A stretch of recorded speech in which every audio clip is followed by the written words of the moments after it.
Tree ferns are great plants, but they're not quite fully hardy, so in most settings they will need a little bit of protection in the winter.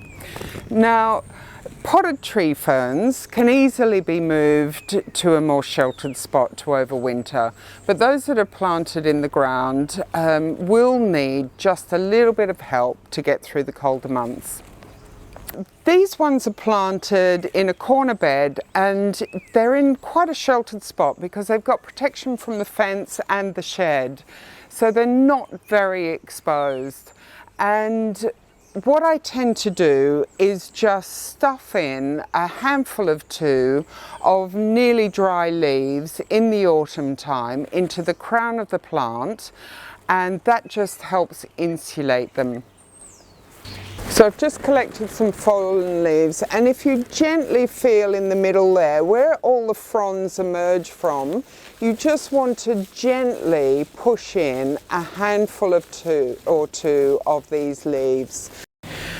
Now you can also use straw if you don't have any leaves, just the straw that you can buy at the pet shop, the stuff that they use to line rabbit cages and things like that.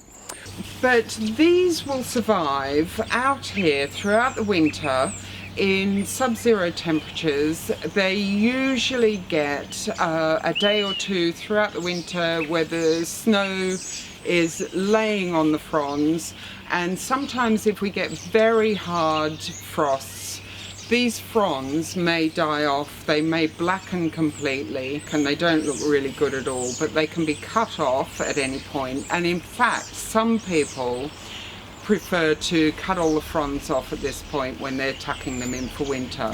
Personally, I can't bear to do that because they look too gorgeous, and they'll often see me all the way through until spring, and then I only cut them off in the spring when I can see the new fronds are starting to emerge. If you're growing your tree ferns outside in a really cold spot or really exposed spot, then you can give them extra insulation by getting a piece of chicken wire.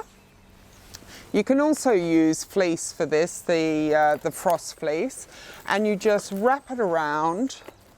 You want to get the top part of the tree fern though, because this is where all the growing points are, and then just secure that, and then using straw you just push that down around the trunk, and that just gives it a little bit of extra protection.